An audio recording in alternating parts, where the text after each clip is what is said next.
The memory always came back sharpest in the cold. Matthias Ironwood stood in the abandoned cathedral, moonlight streaming through shattered stained glass, and felt 15 years collapse into a single moment.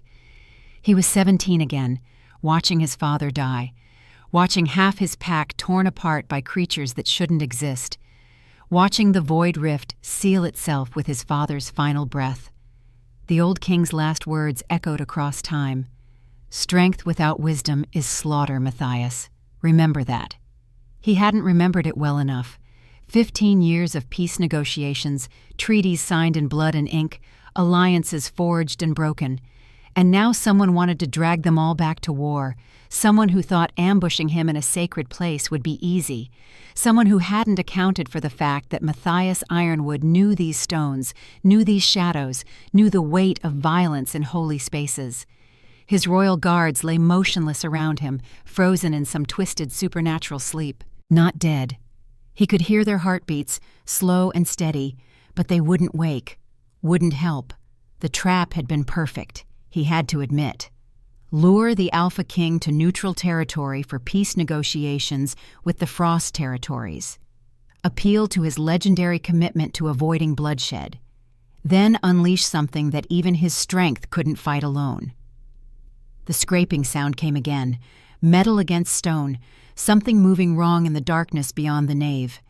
Matthias touched the scar on his throat, the one he'd carried since that battle 15 years ago. His fingers traced the ridge of tissue where a void rift creature had nearly torn out his windpipe. He knew that sound, knew what hunted in the spaces between silence and noise. A whispering butcher. The warning carved into the cathedral door had been clear.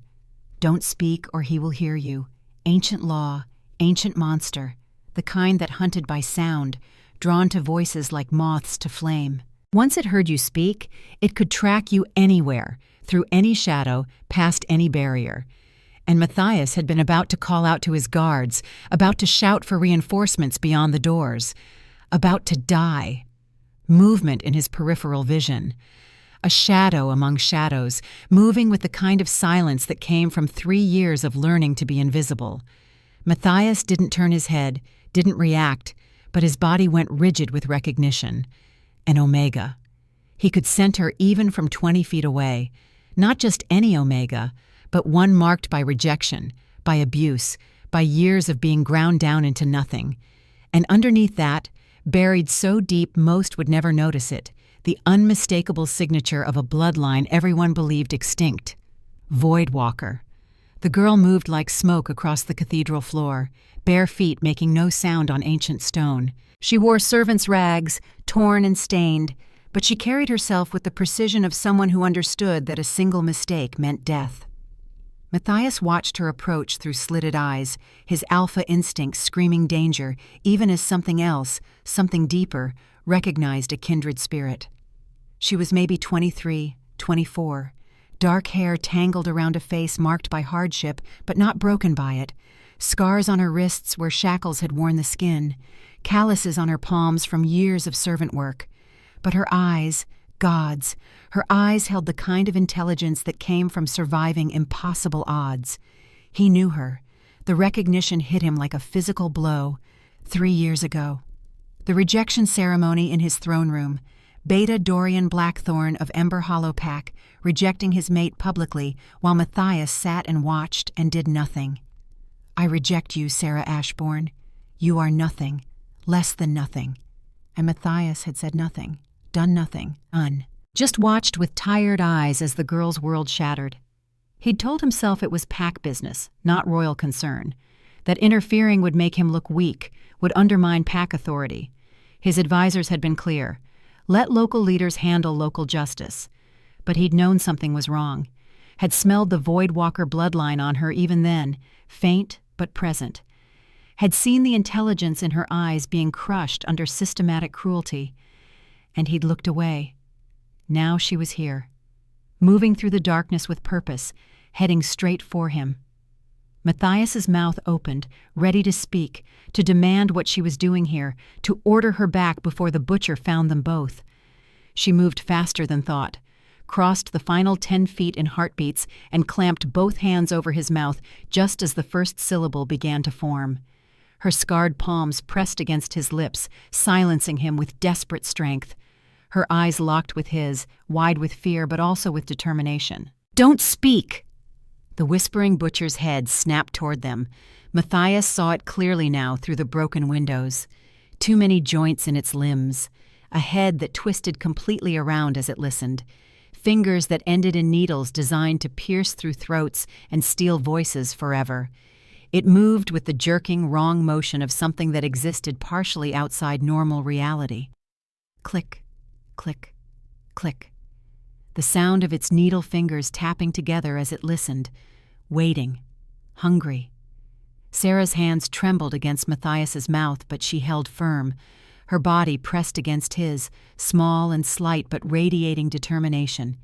He could feel her heartbeat, rapid but controlled. This was a woman who'd lived with fear so long she'd learned to function through it. She shook her head frantically, silently begging him to understand. One word, just one word, and they were both dead. Matthias's alpha instincts raged against the forced silence. Every fiber of his being screamed to fight, to protect, to dominate the threat through sheer power. But 15 years of warfare had taught him something more valuable than dominance. It had taught him when to trust. His hands came up slowly, carefully, not to pry her away but to wrap around her wrists, steadying them, steadying her. Their eyes met in the darkness and something passed between them. Veteran to survivor, warrior to warrior, an understanding that transcended pack hierarchy or social status.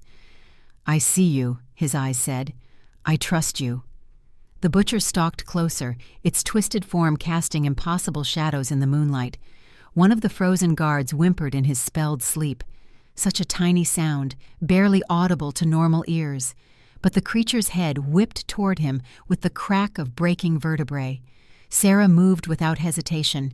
She threw herself sideways, pulling Matthias with her, as the butcher's needle fingers whistled through the air where his head had been. They struck the stone altar behind them, carving through marble like butter. The sound of it, stone splitting, echoed through the cathedral like thunder. Pain exploded across Sera's back. 3 lines of fire where the tips had caught her, shallow but bleeding. Matthias felt her body go rigid against his, felt her bite through her own tongue to keep from screaming. Copper filled her mouth, but no sound escaped. His arms came around her instinctively, not to push her away, but to roll them both behind a pillar as the butcher's attention fixed on the guard who had whimpered. The wet sound that followed would haunt Matthias forever. The guard's heartbeat simply stopped. No struggle, no cry. Just the silence of a voice stolen permanently. Behind the pillar, pressed against cold stone and warm flesh, Matthias felt time slow.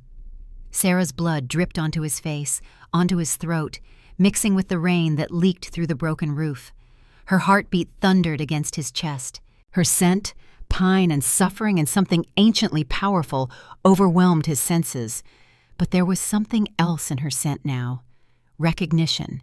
His alpha blood, his own diluted Voidwalker heritage, called to hers. Pack magic worked in mysterious ways, and the ritual of shared danger was forging connections faster than words ever could. His hands moved to her face, tilting it up in the darkness. Her pupils were blown wide with adrenaline, but she met his gaze steadily. He saw the exact moment she recognized him in return. The Alpha King, who had sat silent on his throne 3 years ago while her mate destroyed her publicly. Betrayal flickered across her features. Then something harder. The understanding that survival mattered more than old wounds. She pressed her forehead against his, communicating through touch what they couldn't with words. "Wait. Trust me. I know these creatures. I've survived them before." The butcher moved closer. Its clicking grew louder, more insistent. It knew they were here. Could sense movement, body heat, the displacement of air. But without sound, without voice, it couldn't pinpoint them exactly. It stalked back and forth, searching, razor fingers scraping sparks from stone.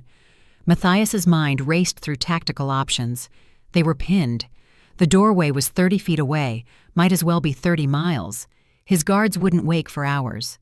Fighting was suicide. The butcher was immortal by any normal measure. Running would create noise. They had maybe minutes before it gave up searching by sound and simply killed everything in the cathedral systematically. He felt Sera tense against him, felt something shift in her scent. Power rising, old and dangerous and desperate. She was going to do something that would reveal what she was. The Voidwalker bloodline that everyone believed extinct. The power that made her valuable and therefore more endangered than ever before. Their eyes met one more time, hers asking permission, his giving it without hesitation. If they died here, they died fighting. If she revealed herself and survived, he would protect that secret with everything he had. She closed her eyes, reached for something deep inside herself, something she'd buried for 23 years, suppressed more carefully these last 3 years since her rejection. The power that had gotten her mother killed, the bloodline that made her both precious and hunted. The world went silent. Not quiet. Silent. The kind of absolute absence of sound that made ears ring and hearts skip. Sera's Voidwalker power expanded outward like a bubble, encompassing them both, the frozen guards, everything within 30 feet. It was silence made manifest, the negation of noise itself, a pocket of reality where sound simply ceased to exist. The whispering butcher reeled backward as if struck. Its head spun in confused circles, needle fingers scraping at its own face in frustration. For the first time in centuries, it couldn't hear anything, couldn't hunt, couldn't feed. The creature that existed only to steal voices suddenly found itself in a world where voices couldn't exist at all. But the power cost Sera everything. Blood poured from her nose, her ears, her eyes. Years of suppressing her true nature meant her body wasn't ready for this. She was burning herself out, spending life force she couldn't spare. Her legs buckled, but Matthias caught her, lifting her easily despite his own exhaustion. Inside the void bubble, no sound emerged. He couldn't hear his own heartbeat, couldn't hear her labored breathing, but he could feel both, could feel her dying in his arms to save someone who had failed her 3 years ago. He had minutes, maybe less. The cathedral doorway stood across the nave, beyond the reach of her void bubble. If he could get her there, get her past the threshold where ancient wards still held, they might survive, but carrying her would be slow. And the moment the bubble flickered, the butcher would hear them. Matthias made a decision, the kind of decision that defined a man's character, the kind his father would have made 15 years ago. He held Sera tighter and ran. The void bubble moved with them, centered on her failing power. The butcher followed, drawn by movement now instead of sound, but slower, uncertain. Its talons scraped sparks from the stone as it searched for vibrations, for any clue to guide it. They made it 15 feet, 20. The doorway loomed ahead, carved with ancient warnings and older protections. Sera's void bubble flickered. Sound rushed back in, their heartbeats, their breathing, the butcher's inhuman shriek of hunger as it finally located them. They were at the door now, at the threshold. Matthias shoved Sera forward with the last of his strength, pushing her over the carved boundary into unconsecrated ground. She tumbled onto dead grass, gasping, free. The butcher couldn't follow her there. Ancient laws bound it to sacred spaces where silence was commanded. But Matthias was still inside, still within reach. The creature's claws found his shoulder, lifting him off the ground like a broken doll. Its face, nothing but mouth and teeth and endless hunger, lowered toward his throat, toward the old scar, toward the voice it would steal and treasure forever. "This is how I die," Matthias thought with strange calm. "At least she's safe. At least I saved someone." Then Sera Ashborne did something that shattered every expectation he'd ever had.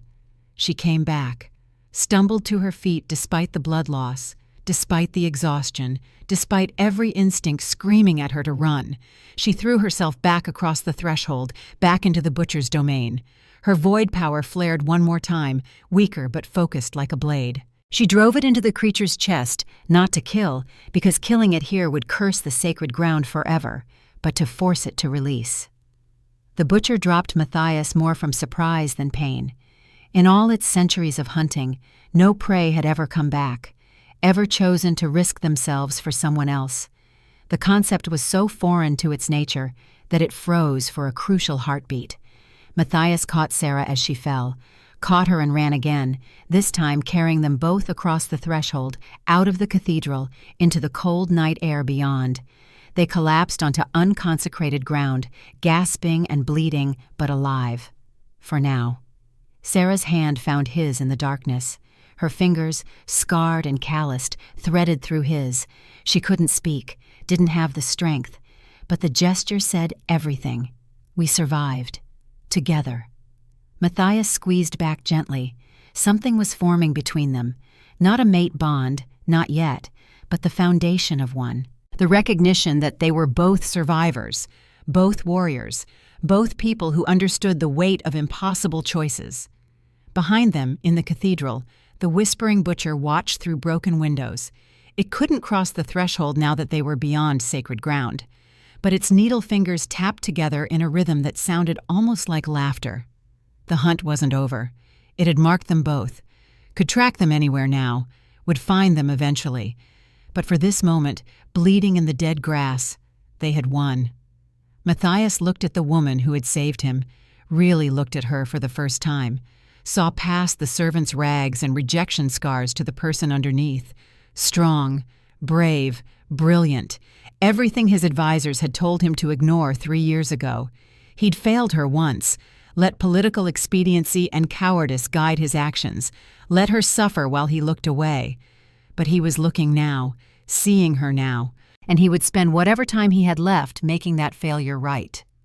Sera's eyes fluttered open, dark and pain-filled, but still sharp, still aware. She looked at him, and something flickered across her face, the beginning of understanding, the recognition that he wasn't the cold king she remembered. He was just a man, tired and scarred and carrying too much weight, a man who'd just risked his life to save hers, even though she'd saved his first. Maybe, just maybe, they could both be something better than what they'd been. The ride back to Ember Hollow Pack Compound took 3 hours through mountain passes and dark forest. Matthias had found horses stabled near the cathedral, clearly left by whoever had orchestrated the ambush. He rode with Sera cradled against his chest, her blood soaking through his ruined royal robes. She drifted in and out of consciousness, mumbling things that made his heart ache.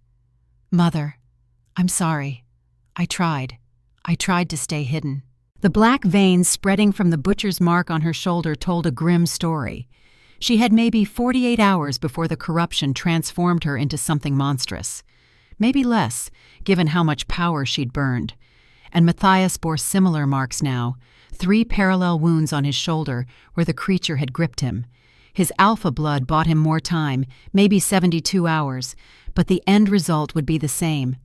They would both become butchers if they couldn't find a cure, become the very monsters they'd escaped. Ember Hollow rose before them in the pre-dawn light. Stone walls, wooden buildings, the smell of pack life. Home to 500 wolves, including Beta Dorian Blackthorn, the man who had rejected Sera, the man Matthias now suspected of orchestrating this entire trap. The guards at the gate recognized him immediately, the Alpha King, bloodied and carrying an unconscious Omega. They scrambled to attention, shouting orders, sending runners ahead. By the time Matthias rode into the central courtyard, half the pack had gathered. Alpha Valen Grimwood emerged from the great hall, 60 years old and silver-haired but still powerful. His eyes widened at the sight. "Your Majesty, what happened?" "Ambush." Matthias's voice was rough, hoarse from hours of silence. Cathedral was trapped. Whispering butcher.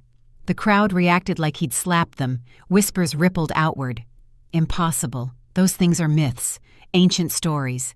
But Matthias's wounds said otherwise. The black veins crawling up Sera's shoulder said otherwise. Beta Dorian pushed through the crowd, tall, handsome in a cruel way, his face a mask of false concern. "That's my rejected mate. What is she doing with the king? Saving my life?" Matthias's tone could have frozen fire. "While your guard slept spelled, while someone tried to murder me in a sacred place." Dorian's face went carefully neutral, but Matthias caught the flicker of fear in his eyes, the scent of deception. "Your Majesty must be mistaken. Why would anyone want to harm you during peace negotiations? That's an excellent question, Matthias snarled. And now the Whispering Butcher has marked her. Do you understand what that means? Sera's hand went unconsciously to her shoulder where the butcher's claws had pierced her. The wounds had begun healing, but something was wrong beneath the skin. Something moving. The mark allows it to find her anywhere. Matthias continued, It's not bound to the cathedral anymore. The ancient laws are void because she used void power in sacred space. The butcher will come for her, and it will kill anyone in its path. Then she leaves, Dorian said immediately. Banish her. Let her draw it away from the pack. Commander Thorne appeared at Matthias's shoulder, grizzled, one-eyed, loyal to his bones. He'd ridden hard from the capital when word of the ambush reached him. His single eye assessed the situation in a heartbeat. Matt, you're both bleeding. Matthias had forgotten Thorne's habit of dropping titles when they were alone. Or in this case, when the situation was serious enough that rank didn't matter. Get her to the best healer in this pack, now, and keep her guarded. Trust no one from Ember Hollow, only our own people. Thorne didn't argue, never did when Matthias used that tone. He took Sera carefully, gently, and carried her toward the pack infirmary. But not before Matthias caught his wrist. If I don't make it through this, if the corruption takes me, you know what needs to be done. Thorne's single eye blazed with emotion. You're not dying on my watch. That's an order from your best friend, not your commander. We'll see. Matthias released him. Just keep her alive long enough for us to find answers. Matthias turned back to the assembled pack, to Alpha Valen and Beta Dorian and the hundreds of faces watching. His shoulder throbbed where the butcher had marked him. His head pounded from exhaustion and blood loss. But he'd spent 15 years perfecting his command presence, and he used every bit of it now. Someone in this pack orchestrated an attempt on my life, used ancient magic, forbidden creatures, and sacred ground to try to kill me. His voice carried across the courtyard, Alpha Command threading through every word. Someone who knew I'd be at that cathedral tonight. Someone who had access to information about royal movements. Dorian stepped forward, his face a picture of innocence. Your Majesty, surely you don't suspect the Ember Hollow pack of such treachery. We are loyal servants of the crown. Loyalty is proven through actions, not words. Matthias locked eyes with him. And right now, the only person whose actions I trust is the Omega you rejected, the woman you called nothing. She saved my life while your people did nothing. The crowd stirred. Uncomfortable whispers. Sera Ashborne was known to them all. The servant who cleaned floors. The rejected Omega who lived in the tunnels beneath the compound. The woman they'd all ignored for 3 years. And now the king was saying she'd saved him? Alpha Valen cleared his throat. Your Majesty, with respect, the girl is unstable. Rejected Omegas often become delusional. Whatever she told you about saving you could be fantasy. I didn't need her to tell me anything. Matthias's voice went cold. I was there. I saw her track a Whispering Butcher through the cathedral, saw her create a perfect silence bubble, something only true Voidwalkers can do, saw her risk her life to come back for me when she'd already escaped. The temperature in the courtyard dropped 10 degrees. Voidwalker. The words hung in the air like a death sentence. The bloodline everyone believed extinct. The power that kingdoms had hunted to near extinction because their immunity to Alpha commands made them dangerous, made them impossible to control. Dorian's face went pale. That's impossible. Voidwalkers are extinct. She's just a worthless Omega. She's standing between me and death right now. Matthias's words cut like a blade. And if she dies from her wounds, if the Butcher's corruption takes her because this pack delayed her healing, I will hold every person here responsible. He let that sink in. Let them see the barely controlled rage in his eyes. The king who had negotiated peace for 15 years was gone. In his place stood the 17-year-old soldier who'd watched his pack die, who'd learned to kill efficiently and without mercy. Commander Thorne. Matthias didn't take his eyes off Dorian. Search Beta Dorian's quarters. I want every document, every letter, every scrap of communication he's had in the last 3 years. Bring them to me within the hour. You can't do that. Dorian's voice rose. I have rights. Pack law protects private correspondence. Pack law doesn't protect treason.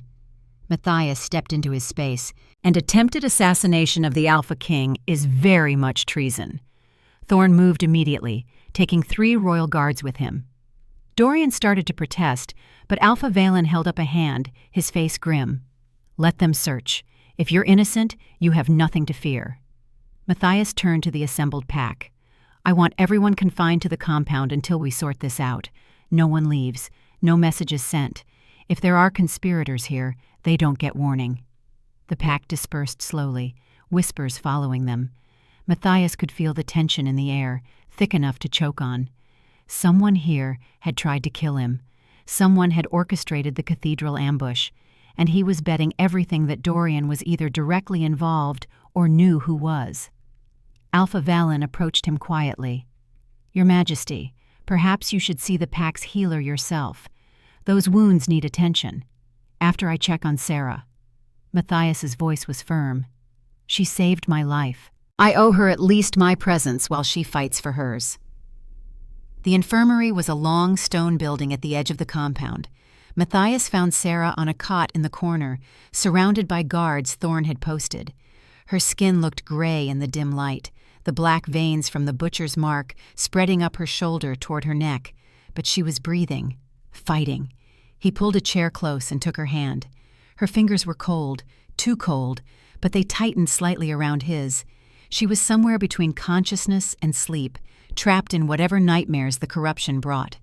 The healer, an elderly woman named Miriam, approached with careful steps. "Your Majesty, I've stabilized her for now, but the corruption is unlike anything I've ever seen. It's spreading slowly, almost deliberately. She has perhaps 2 days before it reaches her heart." "And me?" Matthias asked quietly. 3 days, perhaps 4. Your alpha blood is fighting harder, but the end result will be the same without intervention." "What kind of intervention?" "I don't know." Miriam's voice was heavy with regret. "In all my years, I've never seen anyone survive a butcher's mark. The corruption is designed to transform victims into new butchers. There are old stories about void walkers being immune, but clearly that's not the case here. She used her power in a sacred space." Matthias stared at Sera's pale face. Maybe that negated her natural immunity. Or maybe the corruption is specifically designed to target void walkers. Either way, we need answers. And quickly. Miriam gestured to the spreading veins. "By tomorrow evening, she'll start experiencing the first stages of transformation. Aggression, loss of rational thought, hunger for voices. Then we have until tomorrow evening to find a cure." Matthias stood. "Keep her comfortable. I'll be back."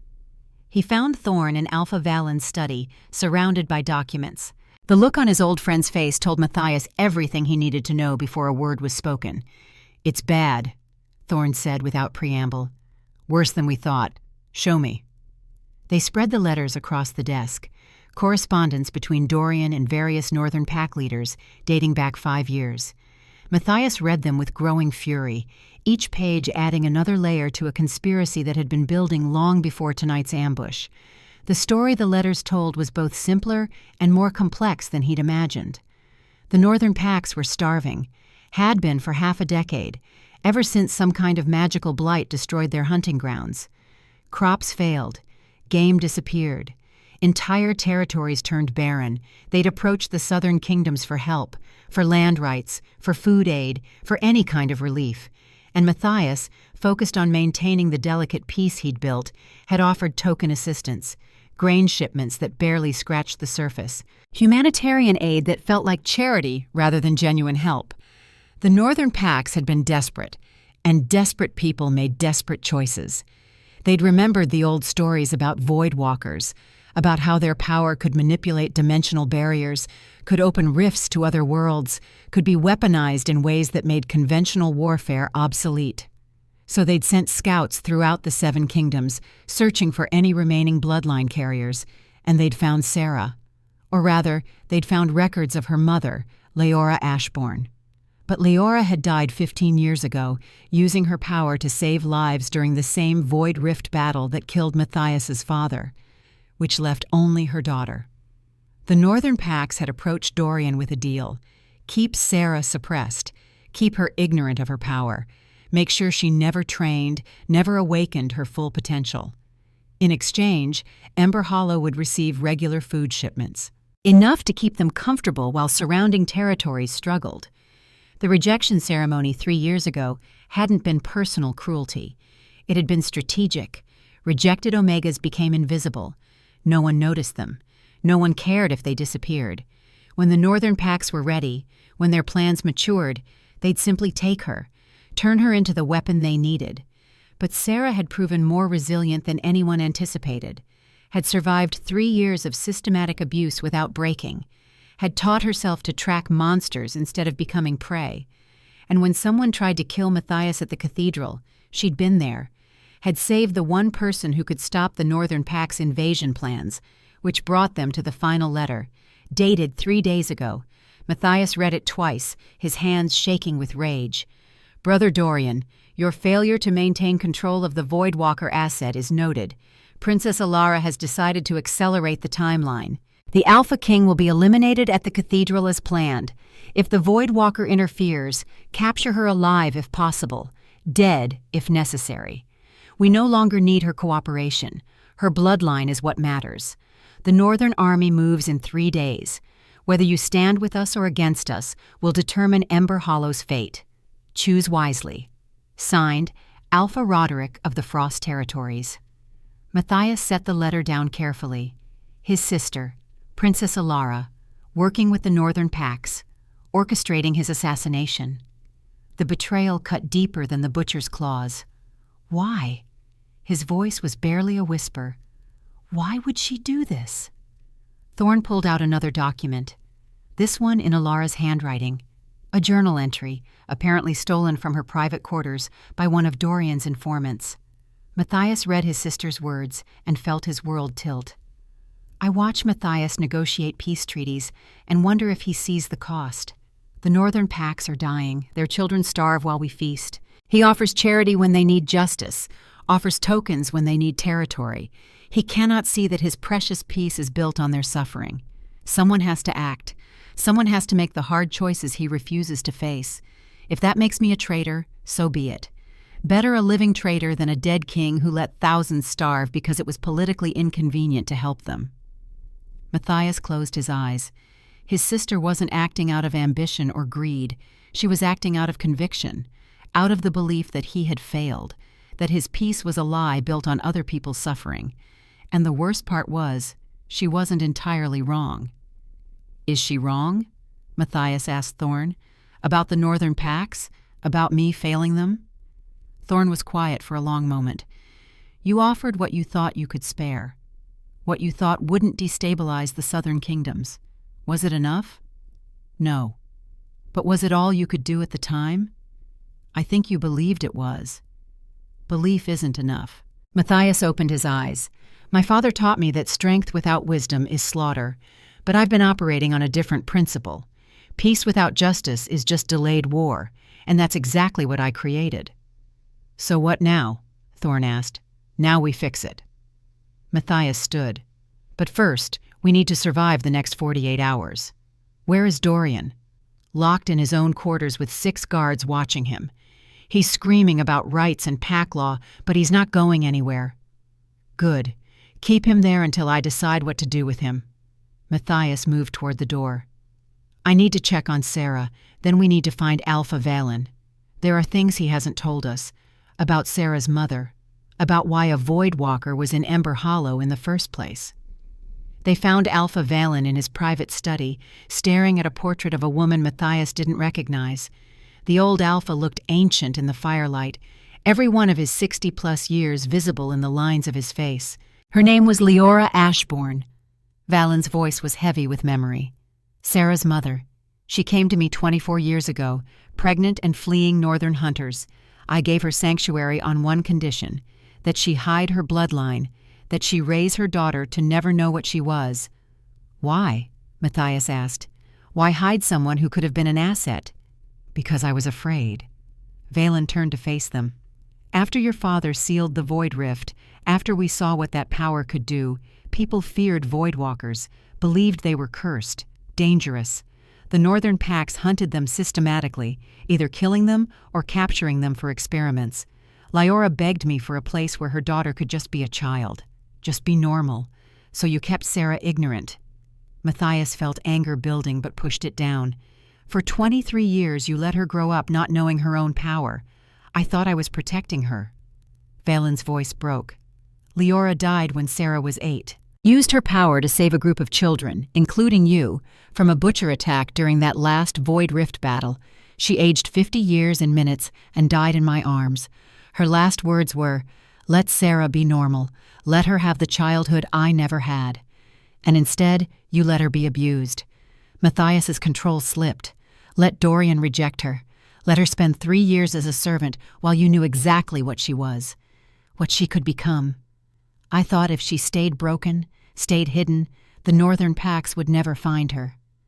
Valen's eyes were wet. I was wrong. About everything. And now she's dying because I was too afraid to let her be strong. Matthias wanted to rage at him, wanted to let 15 years of barely controlled fury pour out, but he looked at the old Alpha and saw only another person crushed by impossible choices, another leader who'd tried to do right and failed spectacularly. There's still time. Matthias forced his voice to steady, to save her, to make this right. But I need everything you know about Voidwalkers, everything Leora told you, every scrap of information that might help us cure this corruption. Valen moved to a locked cabinet and withdrew a small chest. Inside was a leather-bound journal. Leora's. She gave it to me before she died, made me promise to give it to Sera when she was ready. I kept waiting for the right time, and the right time never came. Matthias took the journal reverently. The leather was worn smooth with age, the pages yellowed but intact. He opened it to the first entry and began to read. My name is Sera Ashborne, and I am the last pure Voidwalker. The northern packs killed my family, killed everyone I loved. They want to use our power as a weapon, want to force us to open dimensional rifts so they can invade other worlds. I escaped with my life and my daughter growing inside me. I will protect her with everything I have. She will not be a weapon. She will be free. Matthias flipped forward, scanning entries. Leora had documented everything she knew about Voidwalker abilities. How to create silence bubbles, how to phase through shadows, how to sense dimensional weaknesses, and crucially, how to seal rifts permanently. Then he found the entry that changed everything. There is a ritual, an ancient one, passed down through Voidwalker bloodlines. It can cure corruption from dimensional creatures, but it requires 3 things. First, an Alpha's willing life force, not death, but a permanent transfer of power.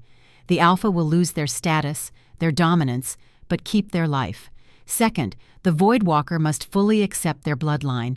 No more hiding, no more suppression, complete awakening. Third, there must be a tether, a bond strong enough to anchor the Voidwalker to this world during the transformation. Without all 3, the ritual fails and both participants die. Matthias read the passage 3 times, his heart pounding. There was a cure. Difficult, dangerous, but possible. He looked up to find both Thorn and Valen watching him. I know how to save her. Save us both. But it will cost me my Alpha status. Thorn spoke first. You willing to make that trade? Without hesitation. Matthias closed the journal. I'd rather be a powerless king with Sera alive than an Alpha king who let her die. Alpha Valen stepped forward. Then you'll need help. The ritual requires specific components. Moon water from sacred springs, silver dust, a circle of salt and ash drawn under moonlight, and witnesses, people who can intervene if something goes wrong. We have until tomorrow evening. Matthias calculated quickly. That gives us maybe 30 hours to gather everything, prepare properly, and attempt the ritual. If we fail, we both transform into butchers and someone will have to kill us. I'll do it. Thorn's voice was quiet but firm. If it comes to that, if you transform, I'll make it quick. You have my word. Thank you. Matthias gripped his friend's shoulder. For everything, for 15 years of loyalty. You're not dying tomorrow.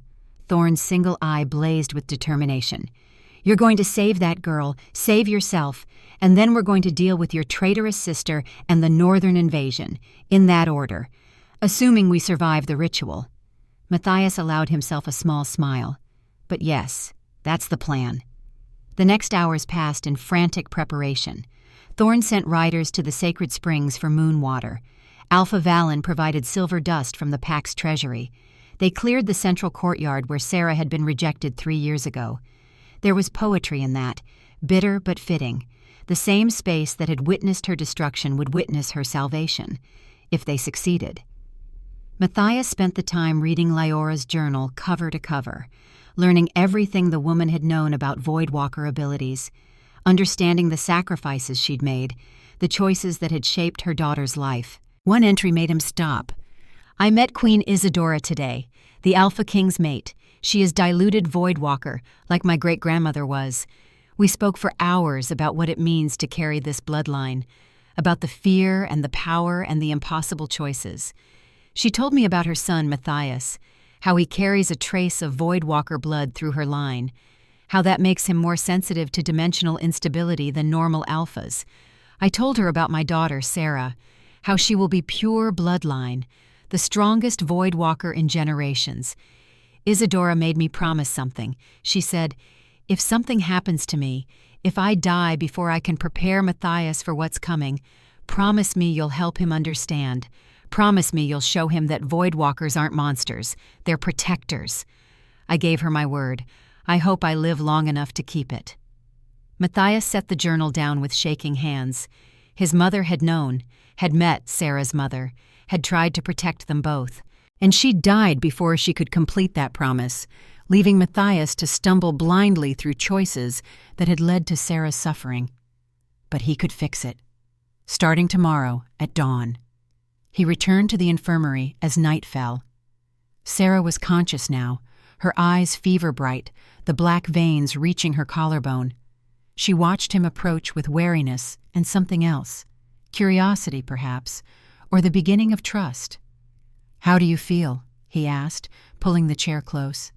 "Like I'm turning into a monster." Her voice was hoarse. "I can feel it, the corruption. It whispers to me, tells me to let go, to accept the transformation, that it won't hurt if I just surrender. Don't listen." Matthias took her hand. "I found a cure, a ritual, but it's dangerous and it requires your consent." "What kind of ritual?" He explained everything. The life force transfer, the permanent loss of his alpha status, the need for her to fully accept her Voidwalker bloodline, the risks if anything went wrong. Sera listened in silence, her expression unreadable. When he finished, she asked only one question.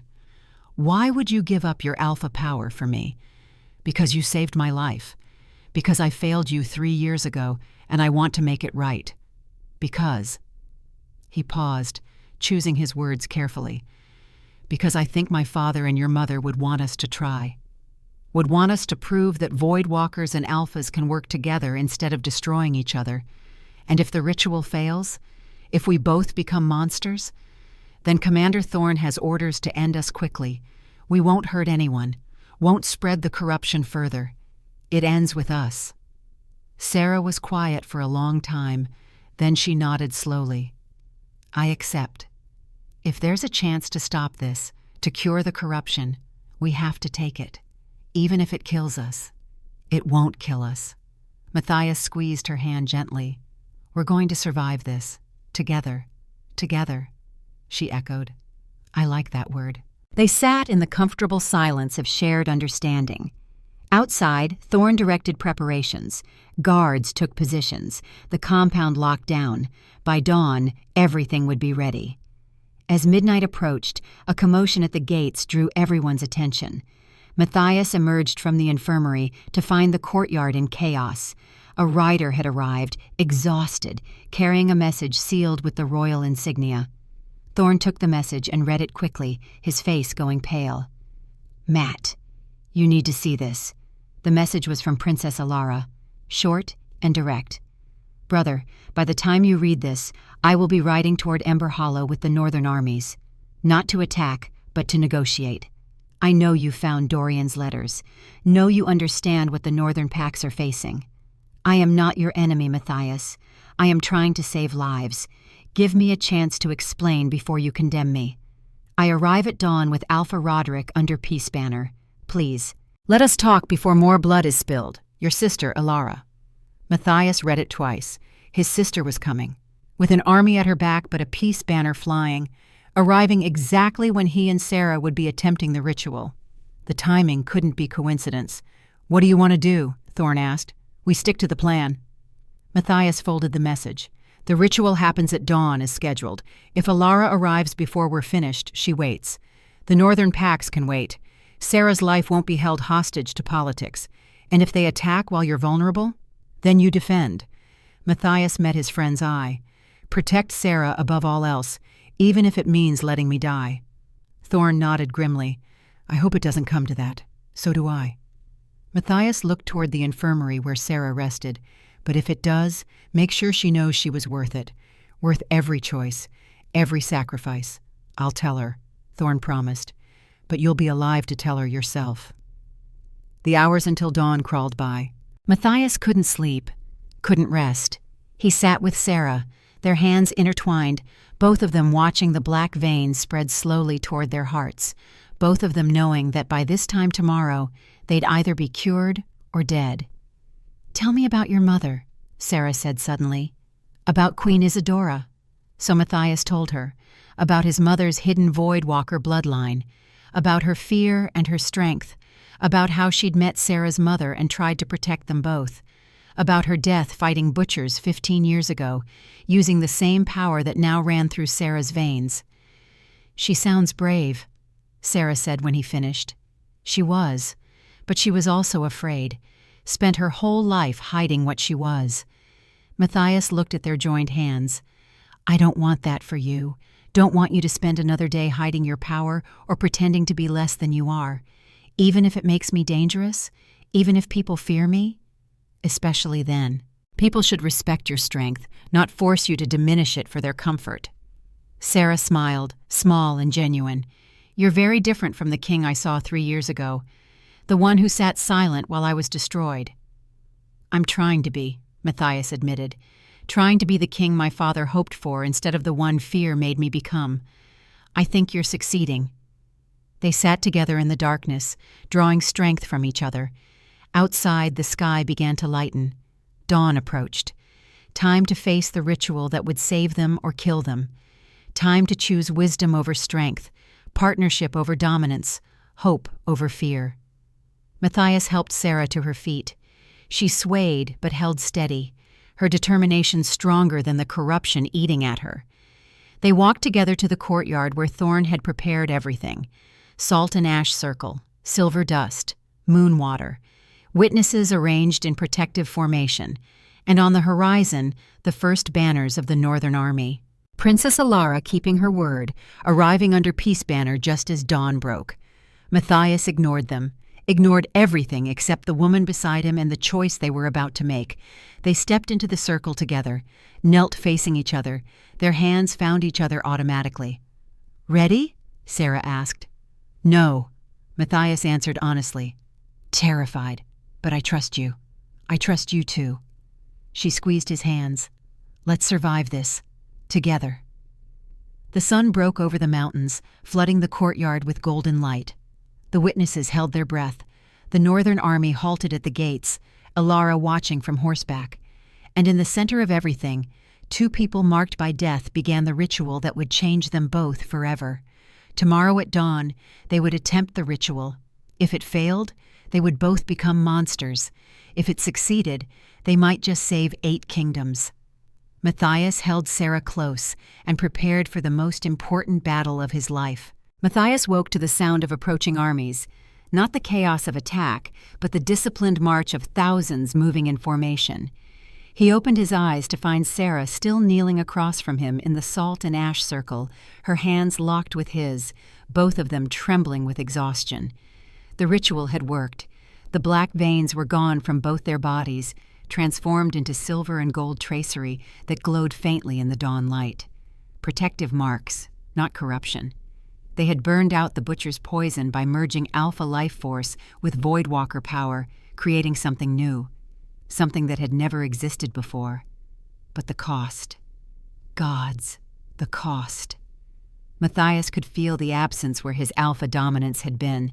That constant pressure, the weight of supernatural authority that had lived in his bones for 32 years, was simply gone. He'd given it away, poured it into Sera to anchor her transformation. He was just a man now, just flesh and blood and scars, and he'd never felt lighter in his life. Sera's eyes fluttered open, flickering between brown and silver, as her Voidwalker bloodline settled into full awakening. She looked at him with wonder and fear, and something that might be the beginning of love. "We did it." Her voice was rough, hoarse from hours of chanting ancient words. "We actually survived. Together." Matthias managed a weak smile. "Just like we planned." Commander Thorne appeared at the circle's edge, his single eye wet with emotion he'd never admit to.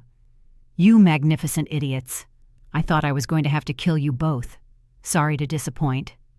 Matthias tried to stand and his legs buckled. Thorne caught him instantly, strong arms holding him upright. "How long?" 6 hours. The ritual took 6 hours. Thorne's voice was rough. "We had to hold the Northern Army at the gates the entire time. They wanted to interrupt, to stop what they thought was some kind of attack. Your sister nearly started a war trying to get to you." "Ilara's here?" Matthias forced his eyes to focus. "Where?" "At the main gate with Alpha Roderick and 3,000 Northern fighters, under peace banner like she promised." Thorne helped him sit on the edge of the circle. "She's been screaming for the last hour that she needs to talk to you, that it's urgent. Everything's always urgent." Matthias looked at Sera, who was being supported by 2 of the royal guards. "But right now the only urgent thing is making sure she's stable. Get her to the infirmary. Food, water, rest. I'll deal with my sister and her army. You can barely stand." Thorne protested. "I'm king. Standing is optional as long as I can still think." Matthias gripped his friend's arm. "Please, make sure Sera is safe. That's an order from your friend, not your commander." Thorne nodded grimly and moved to help the guards with Sera. But she pulled away, stumbling toward Matthias with determination that belied her exhaustion. "Not without you. We face them together or not at all." Matthias wanted to argue, wanted to protect her, wanted to keep her away from the politics and danger. But he looked at her silver-streaked eyes and understood. She wasn't asking permission. She was claiming her place as his equal. Together, then. He held out his hand. She took it, their fingers intertwining, and the bond formed in the ritual pulsed with warmth.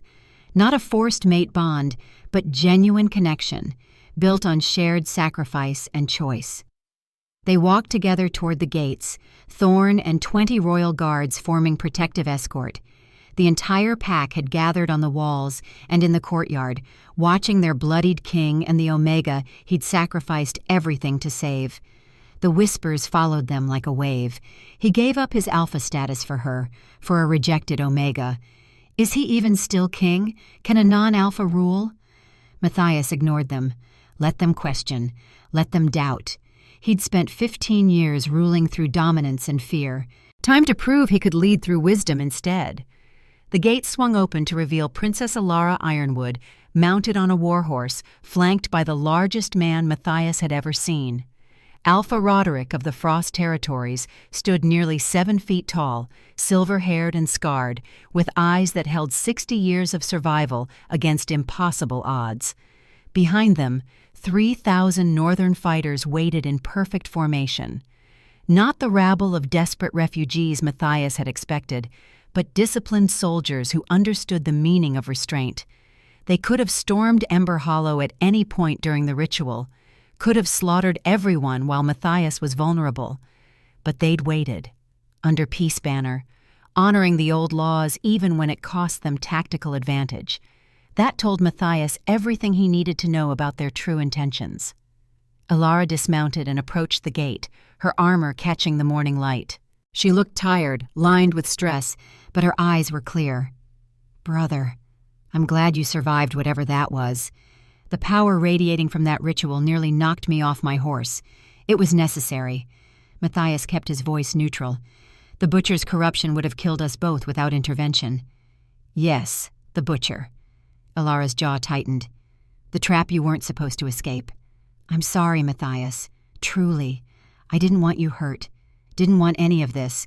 And yet here we stand, with your army at my gates and treason charges hanging over your head, which is why I brought Alpha Roderick. Alara gestured to the massive northern Alpha, so you could hear the truth from both of us, understand what's really happening before you make judgments. Alpha Roderick stepped forward, moving with surprising grace for his size. His voice rumbled like distant thunder. King Matthias, thank you for agreeing to parley instead of simply executing us as invaders. I haven't agreed to anything yet. Matthias studied the northern Alpha carefully. You orchestrated an attempt on my life, tried to weaponize a Voidwalker, conspired with my own sister against the crown. Give me one reason I shouldn't have you all killed where you stand, because we're dying. Roderick's blunt honesty cut through the political posturing. My people have been starving for 5 years. Some magical blight destroyed our hunting grounds, killed our crops, turned our territory into wasteland. We came to you 2 years ago begging for help. You offered token grain shipments and empty sympathy. I offered what I could without destabilizing the southern kingdoms. Matthias felt old anger rising. You were asking for permanent land rights, for territory that's been southern for centuries. We were asking to survive. Another voice joined the conversation. An elderly woman with white hair and fierce eyes stepped forward from the northern ranks. I am Elder Freya of the Frost Territories. I watched 3 of my grandchildren starve to death last winter, watched their parents bury them in frozen ground. When King Matthias sent his grain shipments, they fed maybe 1 in 10. The rest kept dying. The courtyard went silent. Even Matthias felt the weight of that accusation. He'd known the northern situation was bad. But 3 children? 1 family? How many others had died while he negotiated shipping schedules and worried about southern prosperity? I didn't know it was that severe. His voice came out hoarse. Your requests for aid always went through diplomatic channels. The report said difficult conditions, not mass starvation, because we still had pride. Roderick's voice was heavy with bitter shame. Still thought we could handle our own problems. By the time we admitted how desperate we were, hundreds were already dead. So we started looking for other options, like weaponizing Voidwalkers. Sera spoke for the first time, her voice carrying unexpected authority. Like conspiring to assassinate the Alpha King, like turning me into a tool for conquest. Yes. Roderick met her gaze directly. We made terrible choices. Crossed lines that should never be crossed. But desperation makes us do monstrous things. You of all people should understand that, Miss Ashborne. You survived 3 years of abuse by becoming invisible. We tried to survive 5 years of famine by becoming conquerors. The comparison hit like a physical blow. Sera's hand tightened on Matthias's, but she held Roderick's gaze. I understand desperation, but you tried to force me into slavery, tried to use my power to invade other worlds and steal their resources. That's not survival. That's becoming the monster. You're right. Elder Freya stepped forward, her voice breaking. You're absolutely right, and I'm ashamed of what we planned. Ashamed that we put our survival above the suffering we would have caused others. But when I held my dying grandchild and she asked me why there wasn't any food, I would have done anything, become anything, even a monster. Matthias felt something shift in his chest. These weren't evil people. They were desperate people who'd been pushed past the breaking point, just like Sera had been pushed past hers in that cathedral, just like he'd been pushed past his during the Void Rift battle 15 years ago. The difference was what choices they made when pushed. Princess Alara spoke into the heavy silence. I found out about the plot 6 months ago, about Dorian's conspiracy with the Northern Pax, about the plan to weaponize Sera, and I had a choice. Report it to Matthias and watch him respond with military force, which would have started a war, or infiltrate the conspiracy and try to find a better solution. So you chose infiltration. Matthias looked at his sister properly for the first time. Chose to work with people planning my assassination. Hoping you could what? Guide them toward less violent options? Exactly that. Alara's voice strengthened. I spent 6 months convincing them that conquest wouldn't work, that even if they took the southern territories by force, they'd face guerrilla resistance for generations, that the only lasting solution was integration, real integration, where northern wolves became southern citizens with full rights and protections. And they listened? Commander Thorne's skepticism was clear. They gave up conquest for peaceful integration? Not easily. Roderick smiled grimly. Your sister is remarkably persuasive. And stubborn. She showed us projections of what war would cost, casualty estimates, resource drain, years of occupation and resistance. By the end, even the most aggressive pack leaders had to admit that conquest was a fool's bargain, but some still wanted to try. Elder Freya added, the cathedral ambush was planned by extremists, wolves who thought killing King Matthias would throw the southern kingdoms into chaos, making invasion easier. Princess Alara tried to stop it, tried to warn you, but events moved too fast, so the trap wasn't your plan. Matthias looked at Alara. You were trying to prevent it. I sent warning to the cathedral guards to arrive early, sent riders to intercept you on the road. But you rode faster than expected, and my messages arrived too late. Alara's voice was heavy with guilt. I nearly got you killed trying to save you. That's the problem with operating in secret. Too many things can go wrong. Matthias processed this new information, his mind working through implications. His sister wasn't a traitor. She was a spy, an infiltrator working to prevent war from the inside. It was foolish, dangerous, and exactly the kind of thing he would have done at her age. The realization made him smile despite everything. We're more alike than I thought. Alara blinked in surprise. What? You saw a problem I was too blind to address. Took matters into your own hands because you didn't trust me to make the right choice. Operated in secret because you thought I'd respond with strength instead of wisdom. Matthias stepped closer to the gate. You were probably right. 2 years ago, if you'd told me about the Northern conspiracy, I would have mobilized armies, would have crushed the threat before understanding the desperation behind it. And now? Alara asked carefully. What will you do now? Now I listen. Matthias looked at Roderick and Elder Freya. You came here under peace banner. You waited while I was vulnerable during the ritual. You're holding your army back when you could easily overrun this compound. Those are the actions of people who want negotiation, not war. So let's negotiate. The tension broke like a snapped bowstring. Roderick's shoulders sagged with relief. Elder Freya's eyes filled with tears. Even the northern soldiers behind them seemed to stand easier. Alara's smile was bright enough to shame the sun. Thank you, brother, for giving us this chance. Don't thank me yet. Matthias's voice was firm. Negotiation means both sides make concessions, means finding solutions that address everyone's needs, not just yours. Are you prepared for that? We are. Roderick extended his hand across the gate threshold. Whatever it takes to save our people, we'll swear fealty. We'll integrate into the southern kingdoms. We'll accept your rule. Just please, help us survive. Matthias took his hand. Their grips were equally strong, equally scarred. Two leaders who understood the weight of impossible choices. Then let's begin. All of you, enter under peace banner. We'll gather in the Great Hall and address this properly. The parley that followed would be remembered in history as the moment the 8 kingdoms truly formed. Not through conquest or forced alliance, but through honest negotiation between desperate peoples seeking survival. They gathered in Ember Hollow's Great Hall, around a massive table that could seat 30. Matthias sat at the head with Sera at his right hand, a position traditionally reserved for the Alpha's heir, or most trusted advisor. The statement was clear. She was his equal in this negotiation. Alara sat to his left with Commander Thorne beside her. Alpha Roderick and Elder Freya represented the northern packs, flanked by 2 other northern alphas.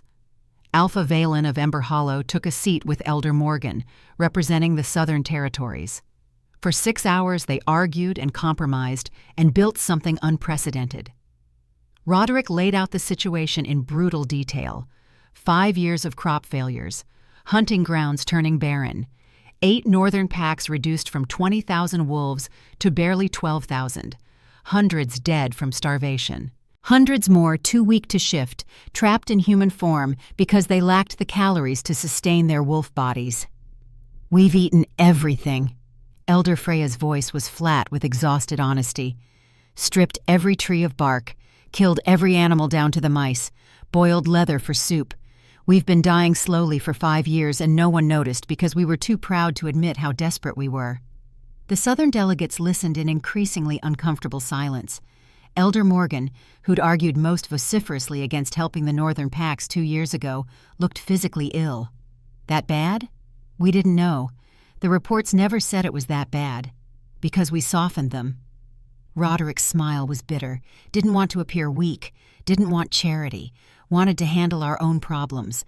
By the time we admitted we couldn't, it was too late for peaceful solutions. But it's not too late now. Sera spoke up, her voice carrying the authority of someone who'd survived the unsurvivable. You have 3,000 fighters here. That means you still have strength, still have organization. You're not dead yet, which means there's still time to fix this. What do you propose? Roderick asked. We've laid out our desperation. What's your solution? Land integration. Matthias pulled out maps of the southern territories. The grain regions here, here, and here. They're productive enough to support additional population if we redistribute carefully. We grant you permanent land rights in exchange for full integration into the 7 kingdoms. You mean 8 kingdoms, Alara corrected gently. If the Northern Packs integrate fully, they become the 8th kingdom. Equal partners, not conquered territories. 8 kingdoms, then. Matthias nodded. But integration means more than just living on southern land. It means your children learn in our schools, your elders sit on our councils, your traditions mix with ours until we can't tell where one ends and another begins. Your wolves serve in mixed units with southern wolves. True integration, not just cohabitation. The northern delegates exchanged glances, silent communication passing between them. Finally, Roderick spoke. What are you asking in return? This is too generous an offer without strings attached. I'm asking for 3 things. Matthias held up fingers. First, sworn fealty to the crown. You become subjects of the 8 kingdoms, with all rights and responsibilities that entails. Second, full disclosure about the magical blight affecting your territory.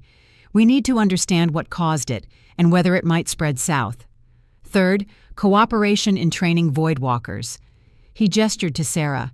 She's agreed to establish an academy, teach others with dormant Voidwalker bloodlines to use their power safely.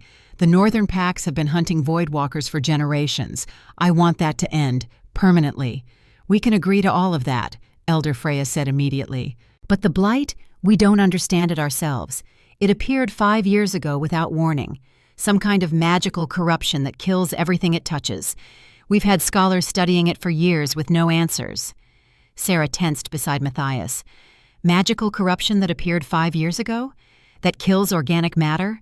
Can I see your territory maps? Roderick spread them out on the table. The blighted areas were marked in red, spreading from a central point in what had been the Northern Pac's most fertile valley. Sera studied them with intensity, her Voidwalker senses clearly detecting something the others couldn't. This isn't natural blight. Her finger traced the pattern. It's spreading from a single point in a perfect circle. That's dimensional contamination. Something from the void dimension is leaking through a weak point in reality. The table went silent. Matthias felt ice in his veins. A dimensional weak point, like the void rift that killed his father. Can you seal it? Roderick's voice was urgent. If this contamination is what's killing our land, can you fix it? Maybe. Sera's eyes flickered silver. If it's a small rift, if it hasn't been open long, I might be able to seal it now that I've fully awakened, but I'd need to examine the site directly. Then we have a deal. Roderick stood, extending his hand. Land rights for sealing the rift and sworn fealty. The Northern Packs become the 8th kingdom. We end this before more people die on either side. Matthias took his hand. They shook, and the bargain was sealed. Around the table, the other delegates followed suit. Alara and Elder Freya, Thorn and the other Northern Alphas, Alpha Valen and Elder Morgan. One by one, former enemies became allies. The formal oath ceremony happened at sunset. All 8 Northern Packs swore fealty to the crown in the ancient words. Matthias accepted their oaths not as conqueror, but as partner. The 8 kingdoms were born not in conquest, but in cooperation. That night, as celebrations echoed through Ember Hollow, Matthias found Sera on the battlements. She stood alone, staring at the northern mountains, her new Voidwalker senses clearly picking up something the rest of them couldn't see. "What do you sense?" he asked quietly, coming to stand beside her. "Cracks." Her voice was troubled. "Dozens of them. Small dimensional rifts all across the northern territory. The blight is just the most visible symptom. But there are others. The rifts are multiplying. Can you seal them all? With you as my anchor, maybe. The ritual proved we can work together to manipulate dimensional barriers. But Matthias, there's something else." She turned to face him, her eyes fully silver now. "The pattern of rifts, the way they're spreading, it's not random. Something is trying to break through. Something big." Before Matthias could respond, a commotion at the gates drew their attention. A rider had arrived, moving with the desperate speed of someone carrying urgent news. Thorn met them at the gates, took the message, and his face went pale in the torchlight. He found Matthias and Sera within minutes, the sealed letter trembling in his hand. "You need to read this. Now." The seal was unfamiliar, ancient. When Matthias broke it open, the parchment inside was covered in symbols that hurt to look at. But there were words, too, written in clear script. "King Matthias and Void Walker Sera. Ashborne, I am Seer Morvana, last of the ancient Void Walker bloodline. I come with warning. The dimensional rifts you sense in the northern territory are symptoms of a larger problem. The original Void Rift, the one your father sealed 15 years ago, is weakening. The temporary seal he placed is cracking under pressure from all the smaller rifts opening across the kingdoms. You have perhaps 2 years before it fails completely. When it does, everything your father died to prevent will come through. An army of void creatures that make the Whispering Butcher look like a child's nightmare. I will come to you in 3 days to discuss what can be done, but understand this. The ritual you performed today was just the beginning. The real war is coming, and it will require more than you've already sacrificed. Prepare yourselves. Signed, Seer Morvana." Matthias read the letter 3 times, each reading making the situation clearer and more terrible. They'd cured the Butcher's corruption, integrated the northern pacts, formed the 8 kingdoms, and none of it mattered if the original Void Rift opened. His father had given his life to seal that rift, had bought them 15 years of peace. But peace was ending. The war his father fought was coming back, and this time there was no guarantee they'd survive it. Sera took the letter from his numb fingers and read it herself. Her face went pale, but her voice stayed steady. 2 years. We have 2 years to find a solution that doesn't require someone dying to seal the rift. Can it be done? Matthias asked. Is there a way to permanently seal dimensional rifts without sacrificing lives? I don't know, but we're going to find out. She took his hand, the bond between them pulsing with determination. We just proved that Void Walker power combined with Alpha life force can cure corruption that should have been fatal. Who's to say we can't find a way to seal rifts permanently? Matthias wanted to believe her, wanted to think that wisdom and cooperation could triumph over ancient cosmic threats. But the weight of reality pressed down hard. 2 years. It sounded like a long time, but he knew better. 2 years to find a solution that had eluded Voidwalkers for generations. 2 years to build an alliance strong enough to withstand what was coming. 2 years to prove his father's sacrifice hadn't been temporary. He looked at Sera, at the silver light in her eyes, at the strength she carried so naturally now. They'd survived the cathedral, survived the corruption, survived negotiations that could have ended in war. Together they'd accomplished impossible things. Maybe, just maybe, they could accomplish one more. Commander Thorn cleared his throat. So what do we do? We just formed the 8 kingdoms. Do we tell them immediately that an existential threat is coming in 2 years? Or do we let them celebrate for a night before crushing them with reality? We tell them tomorrow, Matthias decided. Tonight, let them have hope. Let them believe we've won, because in a way, we have. We've proven that cooperation works, that former enemies can become allies, that wisdom can triumph over strength. He pulled Sera close, felt her lean into him, felt the bond between them steady and sure.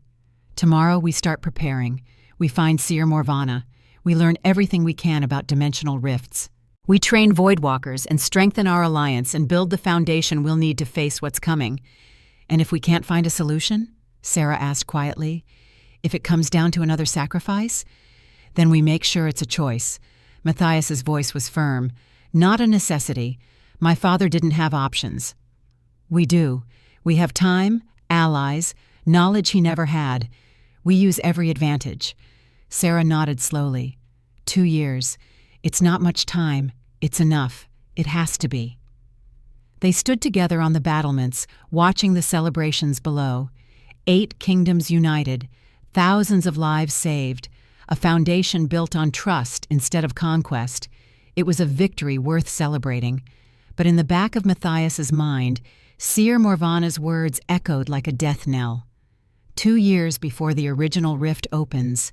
2 years to find a solution. 2 years to prove that wisdom could triumph over ancient threats.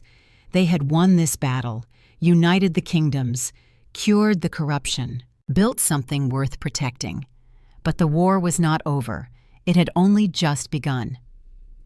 Matthias woke to sunlight streaming through unfamiliar windows and the scent of pine and something else, something new.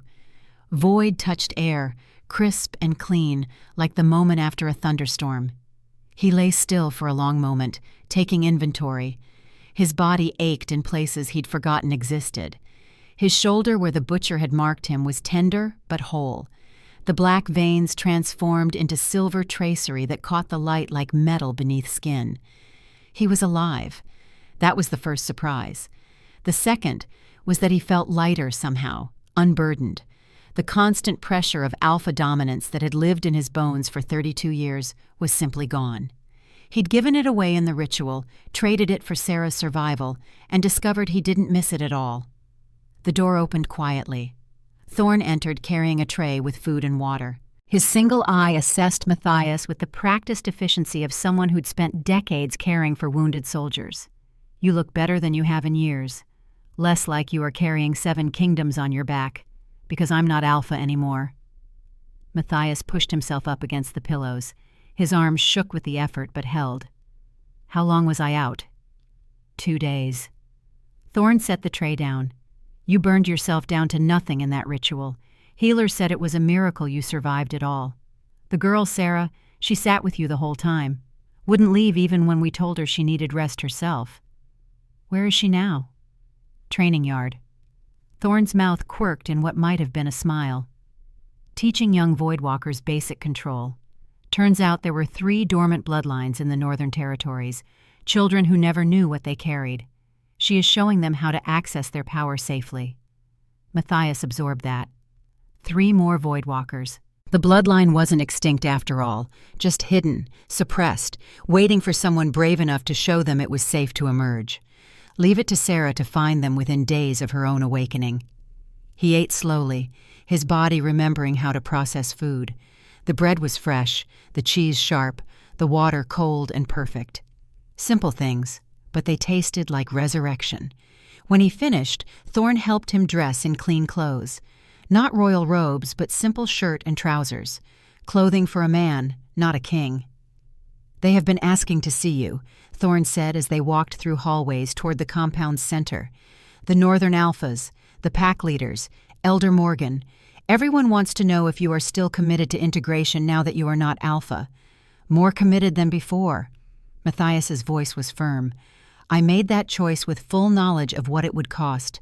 I don't take it back. Good, because Alpha Roderick has already started moving his people south. 300 families arrived yesterday, more coming daily. Elder Freya is coordinating with Elder Morgan on resource distribution. It's chaotic, but it's working. They emerged into the training yard and Matthias stopped, transfixed. Sera stood in the center of a circle of children, all between 8 and 14 years old. 3 of them glowed with faint silver light, their Voidwalker bloodlines active but controlled. She moved through forms with them, teaching them to create small silence bubbles, to phase shift by inches, to sense dimensional weaknesses in the air. But that wasn't what held his attention. She was transformed, not just by the ritual, though that had changed her visibly. The servant's rags were gone, replaced by practical fighting leathers. Her hair was clean and braided. Her scars still showed, but now they looked like badges of honor instead of marks of shame. She moved with confidence, with authority, with the absolute certainty of someone who knew their purpose. She sensed him watching and looked up. Their eyes met across the yard, and something passed between them, recognition deeper than words. The bond formed in the ritual pulsed with warmth, not the forced compulsion of typical mate bonds, but genuine connection. They could feel each other's emotions if they concentrated, could sense each other's presence anywhere within a mile. He felt her relief at seeing him awake, her joy that he'd survived, and underneath that, something more complex.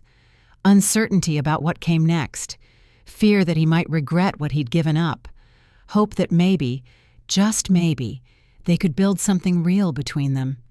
He sent back his own emotions, gratitude for her sacrifice, awe at what she'd become. And yes, attraction, desire, the beginning of something that might be love if they gave it time to grow, but also patience. They had time now, they'd earned it. Sera gave him a small smile and turned back to her students. Keep practicing. Remember, void power responds to intention. You must be absolutely clear about what you want before you reach for it. The children nodded seriously and resumed their exercises. Sera crossed the yard to where Matthias stood with Thorn. Up close, the changes were even more dramatic. Her eyes flickered between brown and silver depending on the light. The ritual marks covered her arms and shoulders in intricate patterns that seemed to shift and move. She looked like something out of ancient legends. A warrior queen from before time had names. "You are awake." Her voice was carefully neutral, but he felt the warmth behind it through their bond. "I was beginning to think you would sleep for a week." "I considered it." Matthias smiled. "But apparently I am needed for important negotiations about territory distribution and resource management. Can't rest when there is politics to navigate." "Politics can wait." Sera's expression softened. "You gave up your alpha status to save me. That deserves more than 2 days of unconsciousness and straight back to work. What would you suggest? Walk with me?" She gestured toward the compound walls. "I want to show you something." They walked together, Thorn following at a discreet distance. The compound was transformed from 2 days ago. Northern wolves mixed freely with southern, sharing meals and stories. Children played together without regard for which territory they came from. On the walls, guards in different pack colors stood shoulder to shoulder, watching approaches with coordinated efficiency. It was still fragile, still new, but it was real. The 8 kingdoms weren't just political alliance anymore. They were becoming something organic, something alive. Sera led him to a quiet corner of the battlements where they could see for miles. The northern mountains rose in the distance, snow-capped and beautiful. Below, the valleys spread green and fertile. Somewhere out there, families were traveling south, leaving dead lands behind for a chance at survival. And here, people were making room for them, sharing what they had, building something larger than any individual pack. "I have been thinking." Sera's voice was quiet. "About what your mother wrote in her journal, about void walkers being seals for dimensional rifts, about the cost of that power." Matthias waited, letting her work through whatever she needed to say. "The ritual changed me, made me stronger than my mother ever was. I can sense rifts opening across the entire northern territory. Small ones, hairline cracks in reality. If left alone, they will grow. More creatures will come through, not just butchers, but worse things. You can seal them." He made it a statement, not a question. "I can, but the journal said it would cost everything. That void walkers who seal rifts burn out, age rapidly, die young." She turned to face him fully. "I am not afraid of sacrifice. My mother died protecting people, and I would do the same. But I realized something in the ritual. Something the journal got wrong." "What?" "Void walkers don't have to die to seal rifts. Not if they have an anchor. A tether to this world strong enough to pull them back." She touched his chest, right over his heart. "The ritual bonded us. Your life force mixed with my void power. You gave up alpha dominance, but you gained something else. You became my anchor." Matthias covered her hand with his. What does that mean? It means I can seal the rifts without dying, can close the dimensional cracks permanently, not temporarily, can end the threat that killed your father, my mother, everyone who came before. She paused, vulnerability showing through her confidence. But only if you stay with me, only if the bond between us holds. The bond will hold. Matthias said it with absolute certainty. I am not going anywhere. Even though I am not weak Omega, you can protect? Even though I am probably more powerful than you now, especially because of that. He pulled her closer. I spent 15 years trying to be the strongest person in every room. It was exhausting, lonely. I would much rather be your equal partner than your dominant protector. Equal? Sera's eyes searched his face. Truly equal? Because I will not submit, Matthias, will not be controlled or commanded or diminished. I spent 3 years as nothing. I will never be nothing again. I know. And I would never ask that of you. He touched her face gently. I want a partner who challenges me, who sees my failures and calls them out, who is strong enough to carry burdens I cannot. That is you, Sera. That has always been you. She kissed him then, not tentative or uncertain, but fierce and claiming. Her hands tangled in his hair, his arms wrapped around her waist, and for a long moment there was nothing but the two of them, and the bond between them blazing like a star. When they finally broke apart, both breathing hard, Sera smiled. That was better than I imagined. You imagined kissing me? Matthias couldn't keep the pleased surprise from his voice. Frequently. In the cathedral, during the ritual, every time you looked at me like I mattered. She traced his jaw with gentle fingers. I told myself I was being foolish, that the Alpha King could never truly see a rejected Omega as equal. But you proved me wrong. I spent 3 years proving you wrong in the worst way. He caught her hand, pressed a kiss to her palm. Let me spend the next 30 years proving you wrong in the best way. Is that a proposal? If you want it to be. Matthias met her eyes steadily. I am not Alpha anymore. I am just a king, just a man, just someone who wants to build a life with you. No pressure, no commands, just an honest offer. Be my partner, my equal, my mate, if you choose it. Sera was quiet for a long moment, emotions flickering across her face too fast to name. Then she smiled, radiant and real. Yes, I choose yes. Not because of the bond or political advantage or gratitude for saving me, but because I see you, Matthias Ironwood. I see who you truly are beneath the crown and the scars, and I choose that person. They stood together on the battlements, foreheads touching, breathing the same air. The bond between them settled into something warm and permanent. Not magical compulsion, but genuine choice. They had both been broken by the weight of others' expectations. Now they would be whole together, not despite their scars, but because of them. Thorn cleared his throat from a respectful distance. Your Majesty, the Council is gathering. They are ready for your decision on several pressing matters. Matthias sighed, but smiled. Duty calls. Apparently being not Alpha doesn't excuse me from actually ruling. Sera laughed. Go, handle your kingdom. I need to finish training the Voidwalker children anyway. We will have dinner together tonight? I look forward to it. He kissed her once more, quick and sweet, then followed Thorn toward the council chamber. The council room was full when they arrived. Elder Morgan and Elder Freya sat side by side, heads bent over supply manifests. Alpha Roderick dominated one end of the table, his massive frame making the chair look like child's furniture. Commander Thorn took his usual position at Matthias's right hand, and at the far end, Princess Alara waited with carefully neutral expression. Matthias hadn't spoken to his sister since before the ritual, hadn't had time to process her role in all of this. The anger he'd felt at her betrayal had cooled during his unconsciousness, transformed into something more complicated. She'd been trying to prevent war, just in the worst possible way. That didn't excuse her choices, but it made them more understandable. He took his seat at the head of the table. Everyone looked at him expectantly. The king who was no longer Alpha, making decisions that would shape 8 kingdoms. The weight of it pressed down but differently than before. Shared weight was easier to carry. First order of business. Matthias kept his voice level and calm. Full integration status for the Northern Territories. Alpha Roderick, you and your fellow Alphas have agreed to swear fealty to the crown? "We have." Roderick's voice rumbled like distant thunder. "All 8 northern packs are prepared to take the oath. We become subjects of the 8 kingdoms, equal citizens, with all rights and responsibilities that entails." Elder Morgan leaned forward. "And the land grants? The southern grain territories we discussed? Will be distributed according to need." Elara spoke up, her voice carrying administrative precision she'd learned from years of actually governing while Matthias focused on war. 3,000 acres divided among 8 packs, enough to support current population with room for growth. In exchange, Northern Wolves contribute military service, tax revenue, and labor for infrastructure projects. "That seems fair." Elder Freya nodded. "Our people are willing to work.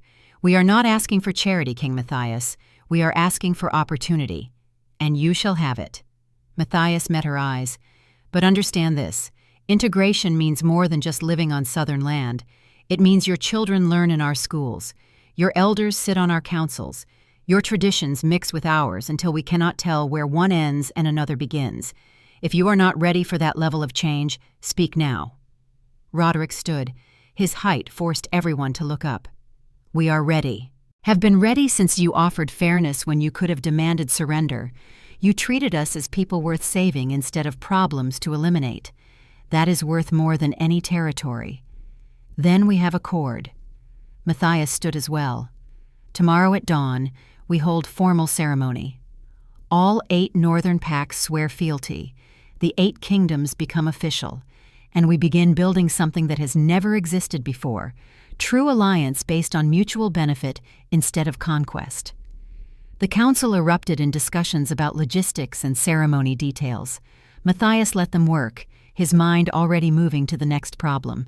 The dimensional rifts Sera had mentioned, the ongoing threat that had killed his father and would kill again if left unaddressed. Elara caught his eye and gestured toward the door, a private conversation clearly needed. He excused himself and followed her to a small antechamber off the main hall. They stood in silence for a moment, siblings separated by 15 years of poor choices and pride. Finally, Elara spoke. "I am sorry for working with them behind your back, for not trusting you enough to bring you into the plan earlier, for nearly getting you killed because I thought I could handle everything alone. You were trying to prevent war." Matthias kept his voice neutral. "Your methods were terrible, but your intentions were good. I understand that now. You gave up your alpha status." Elara's voice was barely above a whisper. "Burned it away to save someone you barely knew. That is the most selfless thing I have ever seen anyone do. Father would have been proud. Father died being selfless." Matthias met her eyes. "I am just trying to follow his example, trying to be the king who sees people as people instead of resources to manage. You are better at it than I gave you credit for." Elara smiled slightly. "I spent months with the northern packs, saw their desperation firsthand, convinced myself I was the only one who could bridge the gap. But you did it in 2 days with honest negotiation. I was arrogant to think I knew better. You were scared I wouldn't listen." Matthias stepped closer. "And I gave you reason to think that. I rejected their pleas for help 2 years ago, dismissed their suffering as their own problem. You saw that failure and tried to fix it yourself. I should have trusted you, and I should have been someone worthy of trust." He reached out, took her hand. "We both failed, but we are here now, together, trying to build something better. That has to count for something." Elara's eyes filled with tears. She'd always been the strong one, the practical one, the one who never showed weakness. Seeing her vulnerable now was oddly comforting. It meant she trusted him with her pain. "What do you need from me?" she asked. "Punishment? Exile? I will accept whatever judgment you pass. I need a governor." Matthias smiled slightly. "Someone to oversee Northern Territory integration. Someone who understands both sides, who has spent time with their people, who they already trust. That is you, Elara. If you want it. You would trust me with that? After everything, I would trust my sister with that." He squeezed her hand. "The sister who spent months trying to save thousands of lives, even if she went about it wrong. The sister who loves these kingdoms enough to sacrifice her own comfort for them. That sister, yes, I trust her completely." Elara pulled him into a fierce hug. They stood like that for a long moment, two people shaped by loss, learning to be family again. When they finally separated, both had tears on their faces, but also smiles. "Thank you." Ilara's voice was rough. "I will not fail you again." "You never failed me," Matthias corrected gently. "You just took a different path to the same destination. Now we walk the rest of the way together." They returned to the council chamber with lighter hearts. The discussions continued for hours, addressing everything from trade routes to military integration to educational programs. It was tedious, exhausting work, but it was also necessary. The foundation they built now would support 8 kingdoms for generations. As the sun set, Matthias excused himself. He had a dinner appointment to keep. He found Sera in her quarters, a small room that had been hastily cleared for her. She'd changed into a simple dress, dark blue that made her ritual marks shimmer silver. Her hair fell loose around her shoulders. She looked beautiful and nervous. "I was not sure you would come," she admitted. "Thought the council might keep you until midnight. Nothing could keep me away." Matthias closed the door behind him. "I have been thinking about this all day." They ate together at a small table, simple food served with simple courtesy, but the conversation was anything but simple. They talked about everything. About their childhoods, his as prince trying to fill impossible shoes, hers as child hiding terrible power. About their losses, his father in pack, her mother in dignity. About their hopes for the future, his for lasting peace, hers for void walkers to be seen as protectors instead of threats. As the meal ended and the candles burned low, Matthias reached across the table and took her hand. "There is something I need to tell you. About the mate bond." Sera tensed slightly. "If you are having second thoughts, we can address it. The bond is new enough that it could be severed without permanent damage." "No." He squeezed her hand.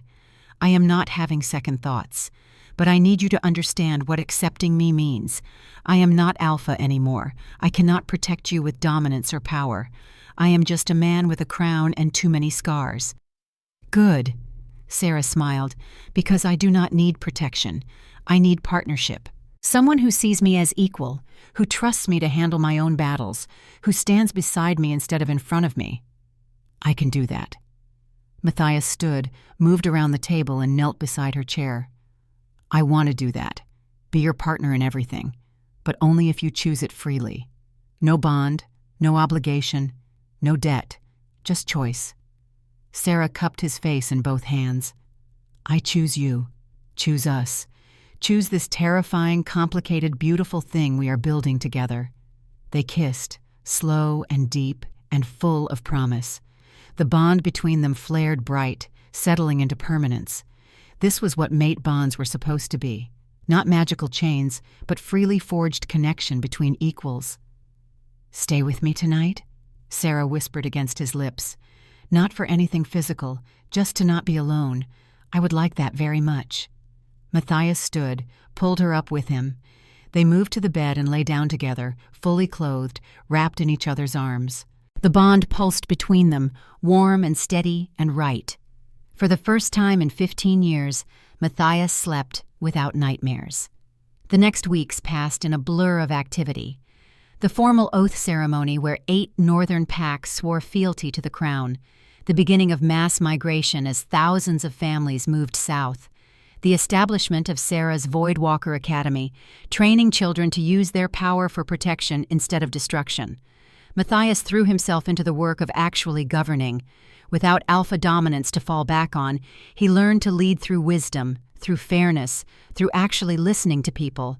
It was harder than ruling by power had been, but it was also more rewarding. Sera worked equally hard, dividing her time between teaching Voidwalkers and traveling to seal dimensional rifts.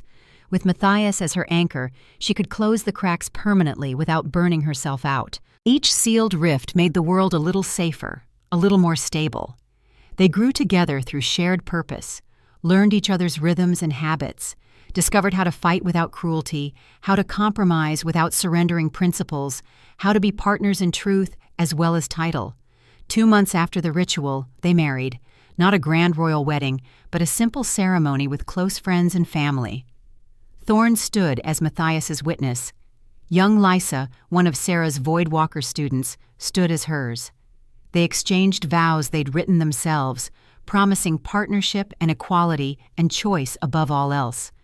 When it was done, when the bond completed fully and permanently, Sera whispered in his ear, "I never thought I could have this, could be loved for who I am instead of what I can provide.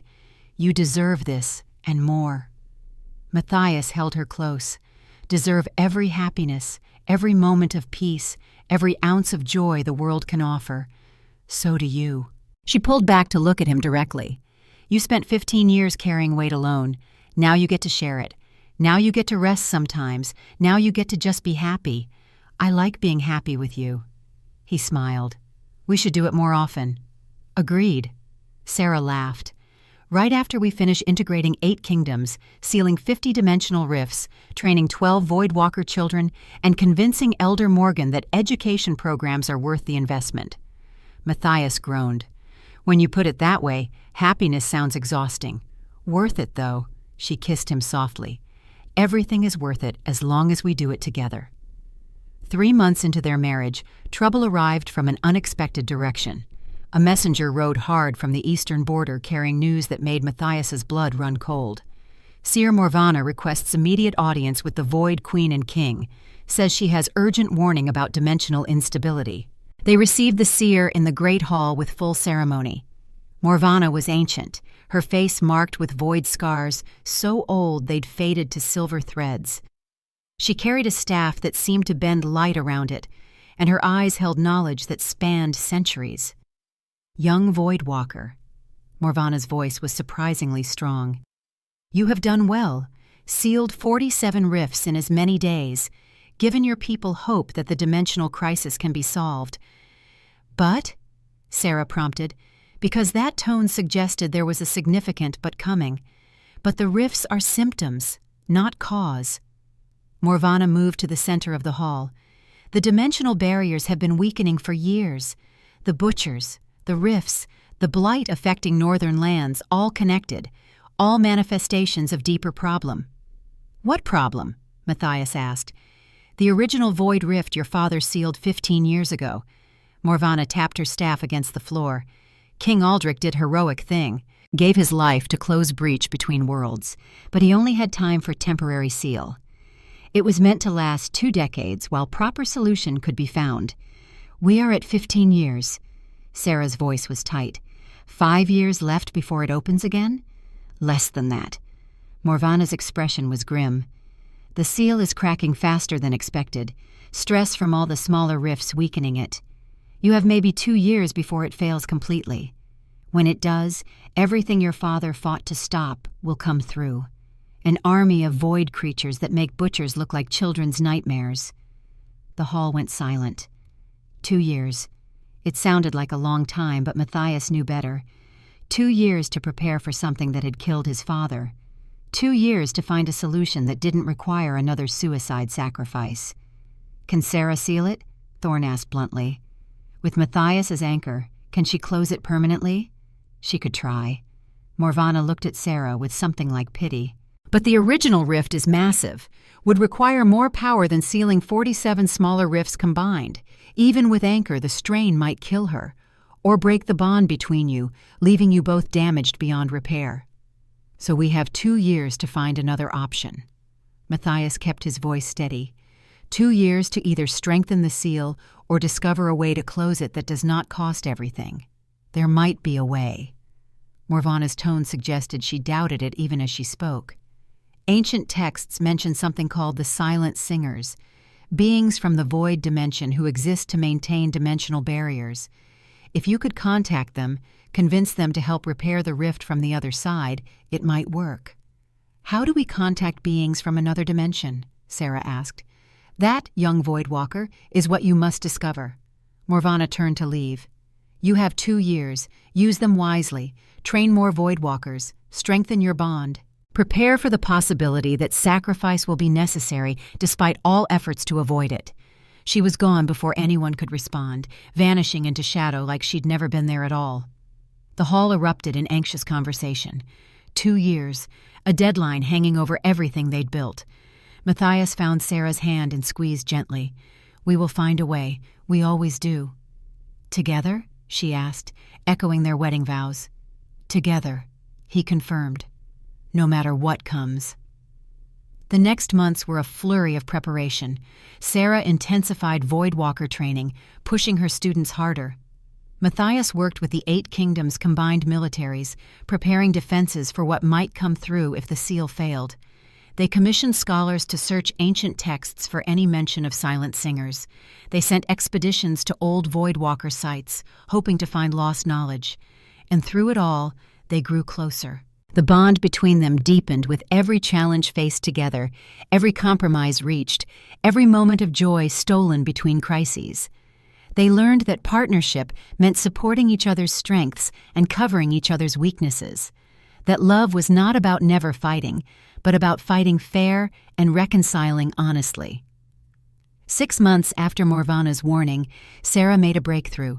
She'd been meditating near a sealed rift, trying to sense anything unusual. And she'd felt something, a presence on the other side, not hostile but curious, watching, waiting, the silent singers. She told Matthias that night as they lay in bed, "I think they have been trying to contact us. We just did not know how to listen." "Can you communicate with them?" he asked. "I think so. If I partially phase into the void dimension while you anchor me here. It would be dangerous. If the anchor fails, I could be trapped there. Then we make sure the anchor does not fail." Matthias pulled her closer. "When do we try?" "Tomorrow. At the largest sealed rift, with full protection and backup plans." She paused. "I am scared, Matthias. More scared than I was at the cathedral or during the ritual." "I know." He kissed her forehead. "I am scared too.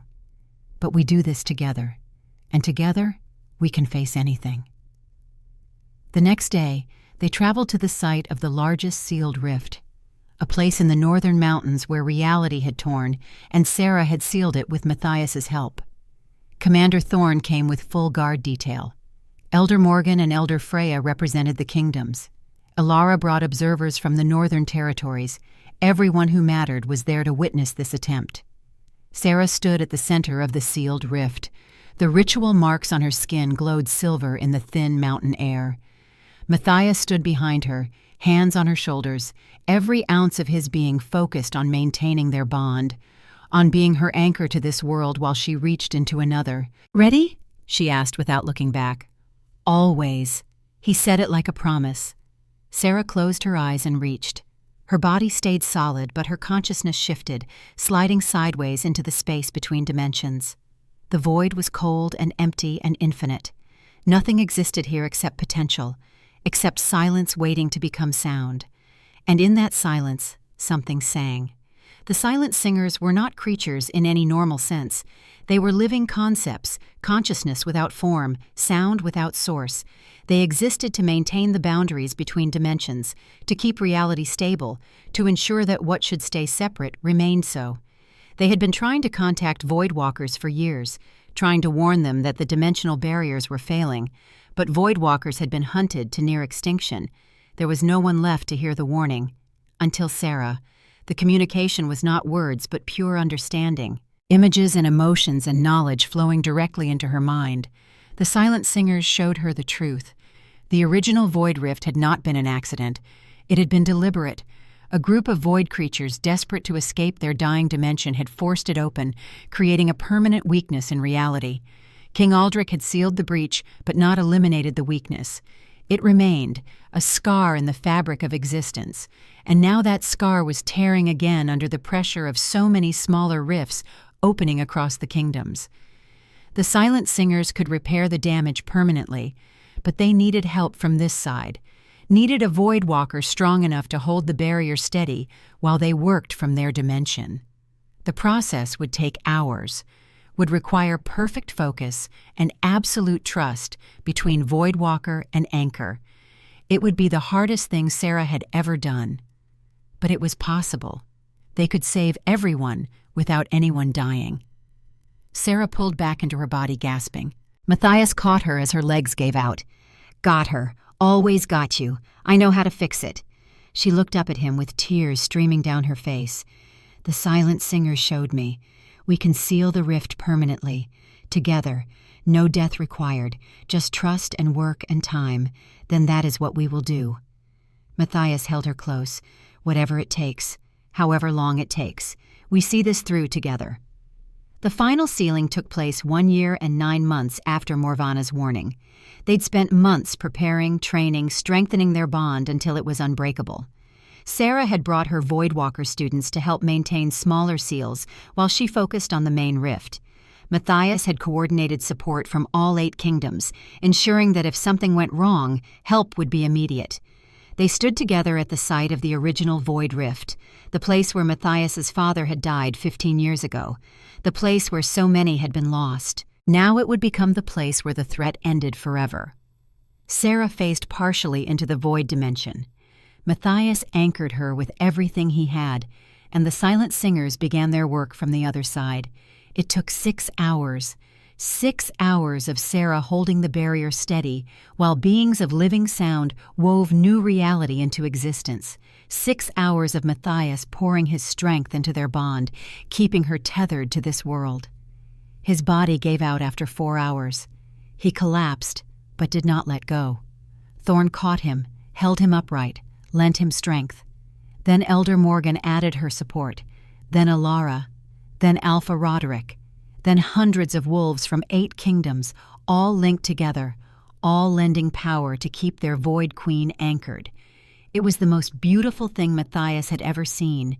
8 kingdoms working as one, not because they were forced or commanded, but because they chose to, because they believed in what Sera represented: hope, sacrifice, the possibility that people could be better than their worst impulses. When it was done, when the silent singers finished, and the rift sealed permanently, and Sera pulled back into her body, the entire mountain rang with cheering. They had done it, saved their world without losing anyone, proved that wisdom and cooperation could triumph where strength alone had failed. Sera collapsed into Matthias's arms. They held each other on the frozen ground, both crying, both laughing, both utterly exhausted and completely triumphant. Around them, 8 kingdoms celebrated. Above them, the sky was clear and bright and perfect. "We did it," Sera whispered. "Actually did it. We did." Matthias kissed her forehead, her cheeks, her lips. "You did. You saved everyone. We saved everyone," she corrected. "Together, together." He agreed. Always together. They returned to a transformed kingdom. The threat that had hung over them for 15 years was gone. The dimensional barriers were stable. The Voidwalkers were no longer hunted but honored.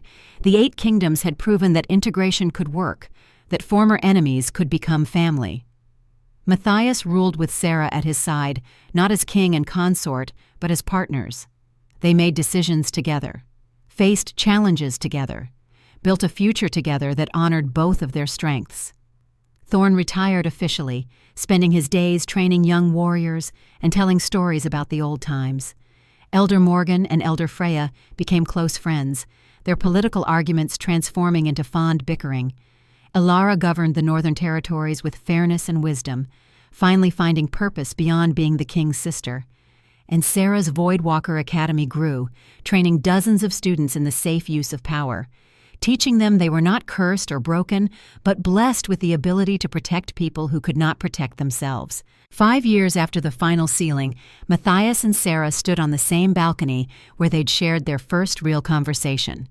The sun set over 8 united kingdoms. Below them, the capital city bustled with life. Northern wolves and southern mixed freely. Children played without regard for which territory their parents came from.